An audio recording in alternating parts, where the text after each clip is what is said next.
This chapter on patient-oriented outcome assessments is very important for you all to understand. Again, this is just an introduction, and you'll be getting more information about this in the administrative class. But when we talk about patient-oriented outcomes, as a clinician, you have to respect the unique values and the unique needs of each of your individual patients. Once again, I can't say this enough times.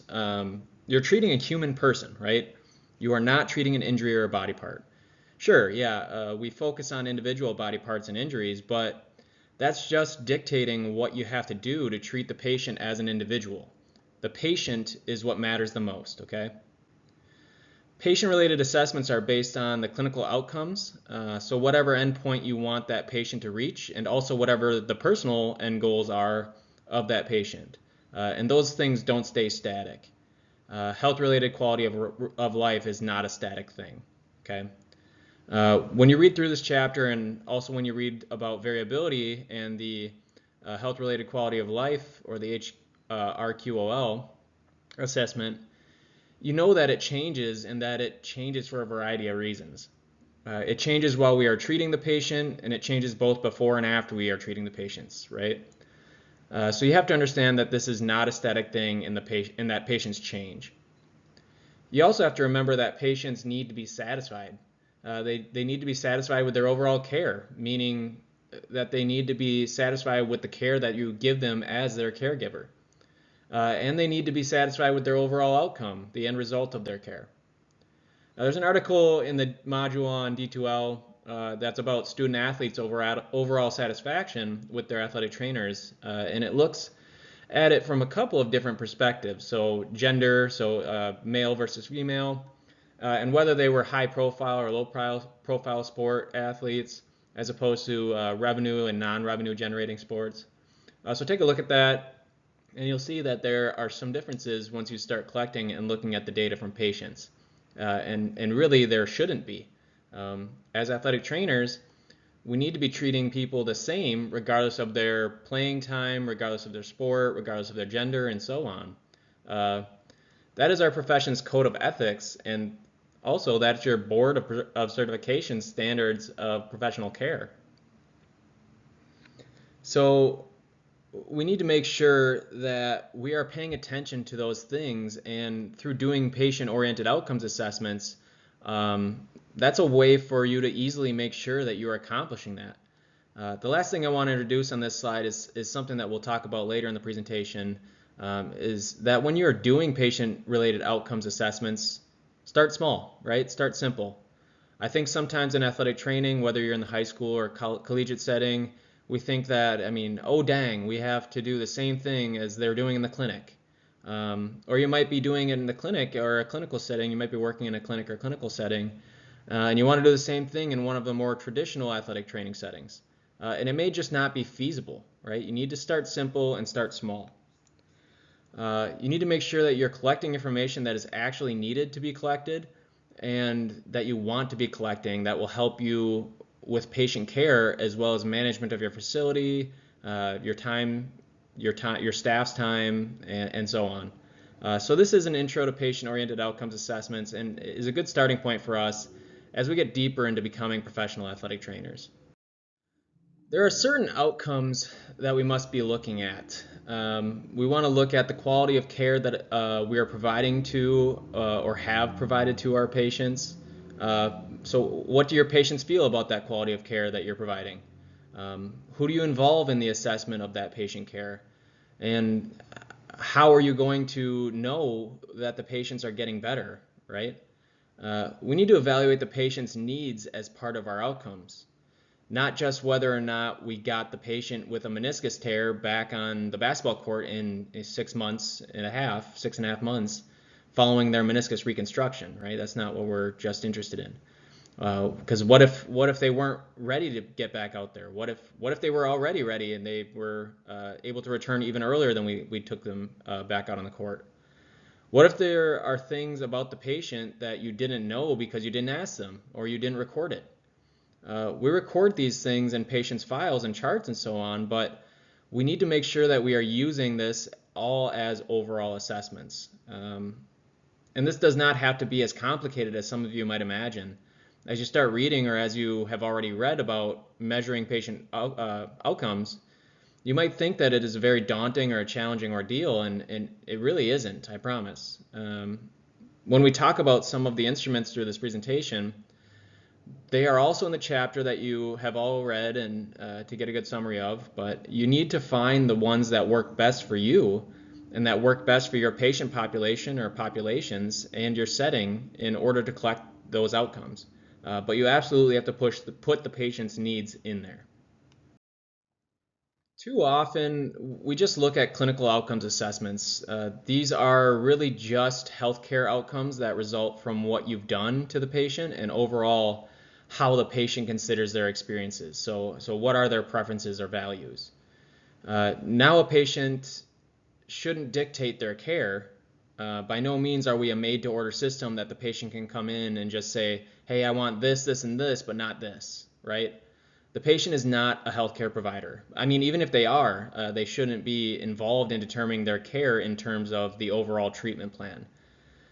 Should they be involved in their care? Absolutely. And we've talked about this before in educating the patient and making sure that they're informed and so on, but they shouldn't be allowed to tell you how they are going to go about their recovery process. You are in charge of them and you give them the plan. Now you may give them options, but you need to make sure that you are laying out all of the options based on their goals and values and what they want to do with their lives after they've recovered. So for example, going back to that meniscus injury, maybe the patient is okay with getting a meniscectomy because they just want to get back as soon as possible, and they're okay with having a chance of developing osteoarthritis, right? They just want to get back to full participation in a month, get back to play as soon as possible, and they're okay with that risk of osteoarthritis. But as long as they're informed, right? Or they may be also okay with the chance that they need to have a knee replacement when they're older. They just want to get back, and that's their choice. But you, as a clinician, need to make sure that you're laying out all the information and giving them the option on what route they want to go. Okay, you are giving them the two options of which way they want to go, but they are not in full charge of their plan, their overall treatment plan. Same example, through giving them that information, they may also opt to choose a meniscus repair because even though they will be out for longer, they understand. You've given them that information and they understand that there's still a life to live when they're done with their sport, and they understand through that information you've given them that they will be better off in the long run if they take their time recovering from a repair instead of just getting a meniscectomy. Okay? So that's just one example where we aren't allowing them to dictate their care, but we are providing essential information and providing them with two options of care that involve their values and their preferences. Some of the specific outcomes that we are looking at are clinician-based outcomes. And this is oftentimes where we as clinicians spend too much of our time. I mean, certainly we want to know what their outcomes are and how they're related to the clinician. We want to know how their impairments are. Have they improved in range of motion, strength, girth, etc.? Those are the hard objective things that we can see. What is related to that pathology that we can see and that we can measure, right? Those are the things that we are often assessing. Patient-related outcomes are also necessary though, and you hopefully already do measure these, maybe up to this point unknowingly, but checking their pain is a patient-related outcome. It's subjective, but it is a patient-related outcome because it is what is most valuable to that patient. And we can use surveys and questionnaires that a patient might complete as well. They can be written, they can have some type of electronic document where you email them a link and they go online and fill out the survey or questionnaire. They can do it all on a tablet or computer that you provide to them, okay, whatever. I kind of recommend that option of giving them a tablet or something in person because you want them filling out their own data. If it's something online that they can do wherever and whenever, they may just click through the responses without giving it much thought. But most of the time, when we have patients filling these out in front of us, they tend to take a little bit more time and give each response a little bit more thought. And if you do it on paper and pen, or do a paper and pen survey, then someone has to enter all of that information. And there may be errors while doing so. So you want this to be as easy on both the patient and on you as possible. Some of the other things included here, we have mortality, we have health-related quality of life, right? So with health-related quality of life, we're often dealing with athletes and oftentimes think that, yeah, they have a great quality of life because they're healthy, they're active, and they're playing a sport they like with the people that they enjoy being around. But what about in a clinic? Even if we're dealing with someone who is physically active, what happens to their quality of life when they get injured? What happens to an athlete's quality of life when they're injured and everything I've just mentioned is taken away from them? Okay. What is their function? How satisfied are they with the result of their overall care? How about the cost of that care? The cost is actually a growing issue for athletic trainers in all settings. So make sure that you're taking all of these into account. So for patient-rated outcomes measures, there are generic questions that you can ask. Look in the chapter for the table on global assessments, but has there been any change, right? This is broad. It covers a wide variety of things, the people that are taking care of them.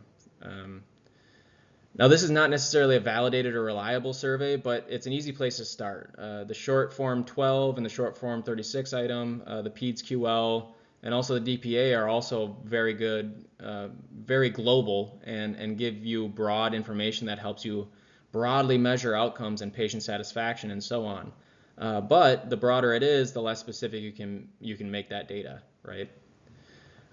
Specific outcome measures, there's a whole list of these in your book that are very narrow. They're looking at the back or the upper extremities, the knee scale. There are many that exist that are good and that are really good for helping you, especially if you're in a setting where you're dealing primarily with shoulders, for example, then you might want to use the upper extremity function scale. Or if you're dealing with knee injuries primarily, then you'd want to use a knee scale, right? There are single item pros that are very easy to score, but they're very narrow. You might have a single item PRO that has a 0 to 100 point scale. Okay, it is very narrow and is typically only one question. There are also multi-item pros. There's usually several questions long that ask about various aspects of patient health. They ask different things about the quality of health. And as a side note, the larger the scale that you use, the more diverse your data points are, so that you can get a little bit more specific rather than using something like a 5-point scale on some of these questions. That is why typically single item PROs are very large scales. Even multi-item pros are often scales that are beyond like a 5-point Likert type scale. They're usually 10 to 15 or more because that gives you a little bit more statistical power when you're doing your analysis. The health-related quality of life scales are multidimensional and they include several domains of health. Physical, certainly. We're always thinking of the patient's physical health. We're thinking more and more about the psychological domain of health and the psychological impact an injury has on a patient. What are the social impacts? We will talk more about this in rehab and also in the psych course about the social impact. When you have someone who is constantly physically active and consistently acting as a member of a team, and they get injured and can no longer do that, that significantly impacts them and has significant effects on them socially. And all of that can have an impact on them psychologically, and that can then translate into physical impacts. So doing things like keeping them involved with the team, making them go out to practice, performing rehab while their team is practicing. If they can help by doing some little tasks at practice, have them do that, right? All of these can help to improve these domains after a patient has sustained an injury. Also, what is the spiritual impact? Now, this gets a little bit trickier if you start to narrow it down because depending on someone's level of faith or their particular faith or religion, it makes a difference, right? What is the economic impact? Could this injury affect an athlete's scholarship? Could their injury affect their ability to work? Are they a workers' comp patient or Did they get hurt playing a sport and now they can't go to work? They're going to miss work because of that, right? What is the economic impact to the patient? Measuring an HRQOL helps generate patient-oriented evidence. It helps you determine whether or not what you're doing is working for the patient as a human person, right? And while there is variation here, you still have a way to compare a patient with an overall scale to help determine how they're doing. And then serial administration just simply means that we're trying to capture the peaks and valleys, the highs and the lows. And then statistically, we will level those out. We'll look at even simple statistics like the mean, right? What is the mean and the standard deviation? And does this patient fall within one standard deviation of the mean, or are they two standard deviations above or below the mean? So in other words, are they doing exactly as good as they need to be doing, or are they doing really poorly or really great? The common and more generic patient-related outcomes instruments are the short form 12, the disablement in the physically active scale, the pediatric quality of life inventory, and the patient-reported outcomes measurement information system. Many of these, if you go to some of the links from your book or the links on D2L, you'll find that many of these have they have a sort of a charge, right? In order for them to be developed, validated, and termed reliable, they have a charge associated with them. Or a fee, right? So they're used by many healthcare organizations, and you'll find that they're oftentimes not free to use. They are commercially available for a price. But then again, for that fee that you have to pay, there's usually some sort of entry portal, and then these companies that run these instruments will get that data that you input, and they'll be able to tabulate that data for you. If you try using some of these that are commercially available, that are copyright protected, and you use them without paying for them, then you could end up getting yourself into some sort of legal trouble, right? So some sort of legal hot water. So just make sure you're not doing that. Now this table on some of the generic PROMs, if you click on these links, you'll find that they are all commercially available, and you have to pay a fee to use them. They are great though. They are valid and reliable assessments, and they are all very generic, so they fit a wide variety of patient populations and patient settings, but you do have to pay something. Now I didn't look to see how much they all actually are, but this shouldn't be something that you personally financially bear. It should be something that your company or your healthcare system covers the cost of for you to better assess specific outcomes with your patients, right? Because all these do is help to improve care, which every healthcare system should want, right, for their patients and for their clinicians. So if you get to a company and these are not accessible to you, you should want to get them so that you can show how well you're doing and continue to improve patient care. Some of, but certainly not all of these more specific patient-related outcomes instruments are commercially available, but you can also find them online for your use free of charge. I believe the top two here are commercially available, while the rest are free to use. But again, you should want to use these whether they are free or commercially available. A few more of the specific ones that are available. I think the only one that is not free to use here is the IKDC, so both for adults and for peds. But again, these are all very specific. They're all reliable and have been validated.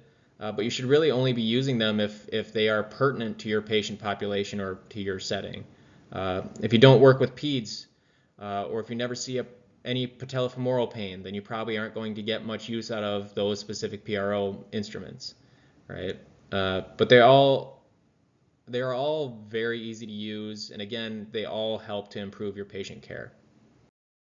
So again, here are some more specific PRO instruments that may or may not be commercially available. I think the fear avoidance scale for the low back is an important scale, and it certainly has a very high psychological component.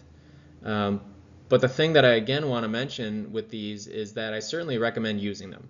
And in fact, in chapter 17, which as a side note will not have a narrated lecture with it, chapter 17 talks about selecting and how you're going to select which patient-related outcome instrument you should or you are going to use.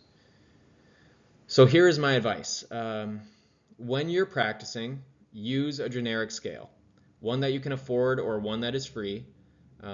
even if you make up your own scale, as in this chapter in the book, just use something that gets you started. So just take the advice of getting started using these and get started on this. As you start assessing patients with knee injuries, for example, you find that you're doing a lot of assessments on knee injuries or a lot of assessments on lower extremity injuries, then you want to start to develop or use more specific patient-related outcome instruments. And pick the scale or pick the instrument that is best for you and is easiest for you to administer. But remember that from the first slide, start small and start simple. Make it easy on yourself and make it easy on your patient. So I think I've pretty much said about everything I want to say about single item outcome measures. But what these are, again, is they are just more generic. They're global ratings of change. I have an article that I posted on D2L that discusses global ratings of change, and those global ratings of change in generic form include change, function, and disability. The patients rate their health status based on how they were before. Right? Now with athletes, especially competitive athletes or very physically active individuals, that is a much different scale than if you start comparing them to someone who is not as physically active, right?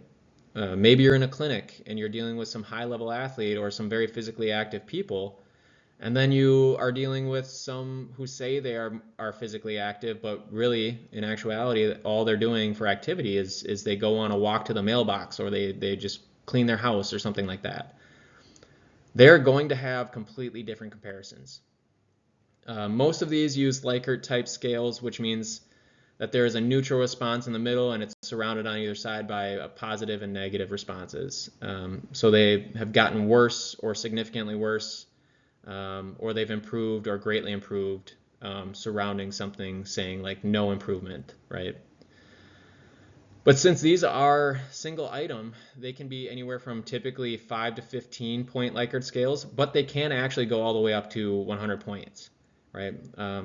They're simple questions that help you look at global ratings of change, function, and disability.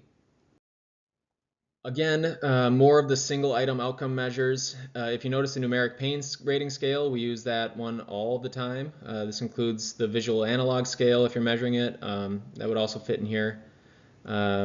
Patient satisfaction is very easy to do. That is a simple outcome measure to understand satisfaction with your care of the patient. These are all very easy to use and very easy to implement and give you great starting points to begin collecting some data. So I really want you all to start thinking about how you can begin to incorporate patient-related outcome instruments into your clinical practices. Now, in some of your clinicals, you're going to say to me, Adam, there is absolutely no time to do these. And my response to that is, you are wrong, okay? There's always time. If you want to truly know how your patients are doing, and furthermore, if you want to truly become a better athletic trainer and understand how you can continue to improve, there is always time to use these easy instruments to improve patient experiences and patient care. Like I've said a few times already, start with the most basic instruments. You can then begin to build off of those. Okay, find out where you can put these generic outcomes assessment and how you can use that information to make yourself better and ultimately create better care for your patients.